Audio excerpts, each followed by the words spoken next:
Assalamualaikum warahmatullahi wabarakatuh. Perkenalkan, nama saya Rizkyawati.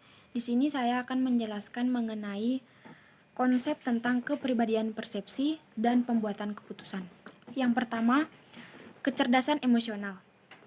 Terbagi menjadi 5 bagian. Yang pertama, kesadaran diri, kemampuan menyadari apa yang dirasakan. Yang kedua, pengelolaan diri, kemampuan mengelola emosi dan rangsangan sendiri. Yang ketiga, motivasi diri, kemampuan bertahan dalam menghadapi kemunduran atau kegagalan. Yang keempat, empati, kemampuan untuk merasakan perasaan orang lain.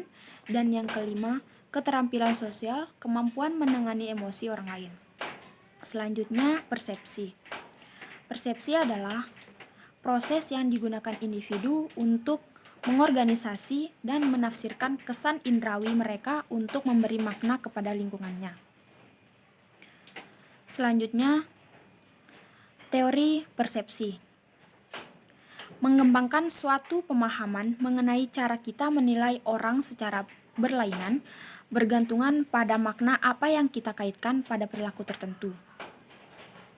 Namun sebagian besar bergantung pada faktor, yaitu ada 3 faktor. Yang pertama, keunikan perilaku perlainan dalam situasi berlainan. Yang kedua, konsensus, individu bereaksi bersama pada situasi yang sama. Yang ketiga, konsisten, individu memberi reaksi dengan cara yang sama dari waktu ke waktu. Selanjutnya, jalan pintas melalui orang lain. Ada 5 bagian. Yang pertama, persepsi selektif, efek halo, efek kontras, proyeksi, membuat struktif. Selanjutnya, model pengambilan keputusan. Yang pertama, identifikasi masalah, mengidentifikasi kinerja keputusan, mengalokasi bobot terhadap kriteria. Yang ketiga, mengembangkan alternatif. Selanjutnya, mengevaluasi alternatif.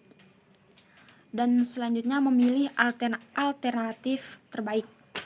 Selanjutnya, asumsi model pengambilan keputusan rasional. Ada kejelasan masalah, pilihan yang diketahui, pilihan yang jelas, pilihan yang konstan, tidak ada batasan waktu dan biaya, hasil keputusan yang maksimum. Selanjutnya, cara meningkatkan kreativitas dalam pengambilan keputusan. Ada dua, yaitu potensi kreatif, di mana memberdayakan potensi untuk keluar dari tekanan masalah yang dihadapinya. Yang kedua, model kreativitas 3 komponen. Kreativitas individu pada hakikatnya menuntut adanya keahlian, keterampilan berpikir, motivasi tugas intrinsik.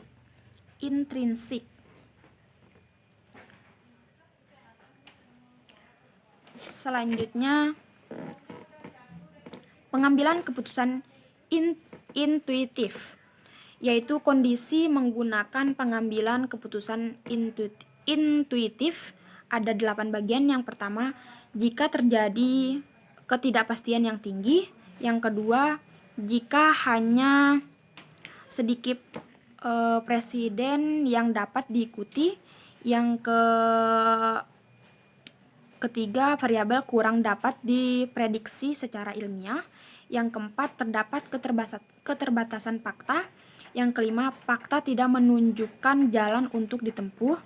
Yang keenam, data analitis kurang berguna. Yang ketujuh, terdapat beberapa alternatif yang relevan dipilih. Yang kedelapan, waktu terbatas, keputusan segera diambil.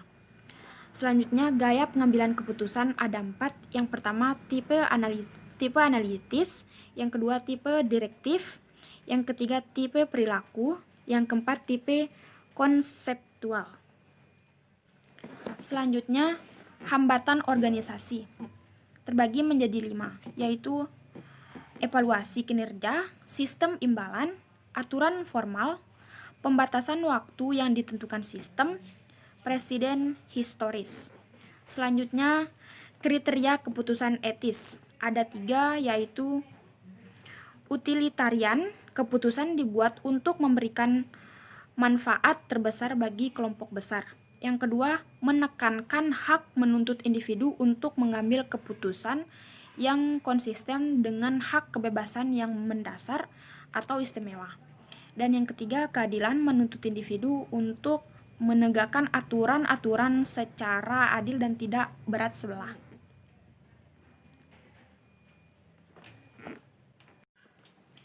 Selanjutnya, fungsi kepribadian merupakan fungsi teori kepribadian dalam menjelaskan atau menggambarkan perilaku atau kepribadian manusia secara rinci, lengkap, dan sistematis.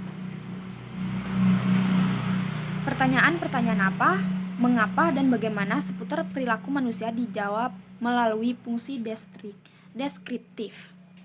Fungsi teori kepribadian.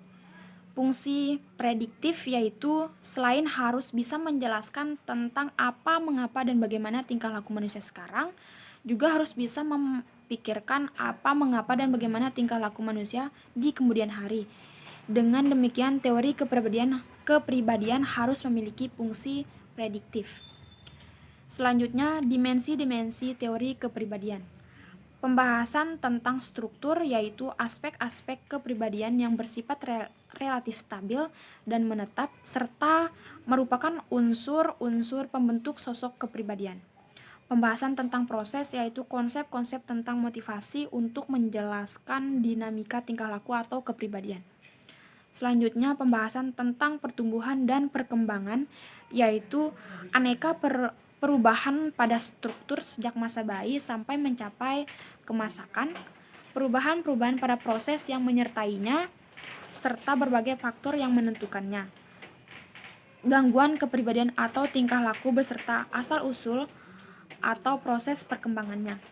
Selanjutnya, pembahasan tentang perubahan tingkah laku, yaitu konsepsi tentang bagaimana tingkah laku bisa dimodifikasikan atau diubah.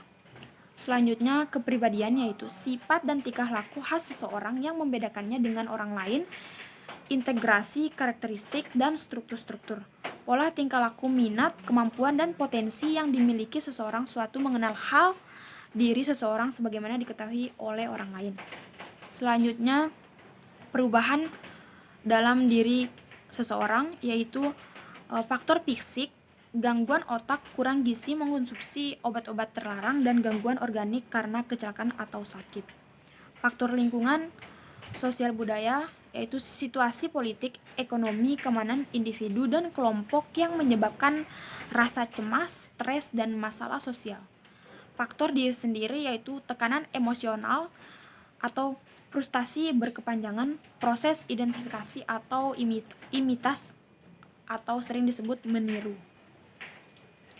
Selanjutnya, karakteristik pribadi yang sehat dan sakit. Yang dimaksud adalah mampu menilai diri sendiri secara realistik, menilai diri apa adanya, baik kelebihan maupun kekurangannya. Menyangkut fisik dan psikis, mampu menilai situasi secara realistik, menerima situasi atau kondisi kehidupan secara realistik dan menerimanya secara wajar dan tidak mengharapkan situasi tersebut sebagai sesuatu yang harus sempurna. Selanjutnya, tidak sombong atau angkuh apabila mencapai keberhasilan. Nah, contohnya di sini mandiri dalam cara berpikir dan bertindak, mampu mengambil keputusan, mengarahkan dan mengembangkan diri serta menyesuaikan diri dengan norma lingkungannya.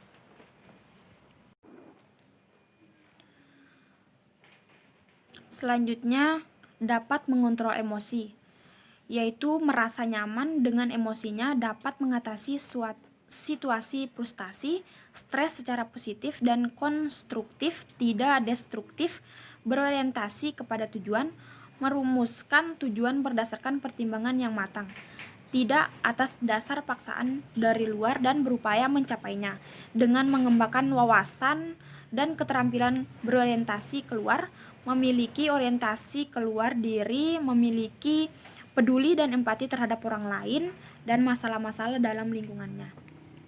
Sekian penjelasan materi dari saya mengenai konsep tentang kepribadian persepsi dan pembuatan keputusan. Apabila ada salah kata, mohon dimaafkan. Wabillahi taufiq wal hidayah. Wassalamualaikum warahmatullahi wabarakatuh.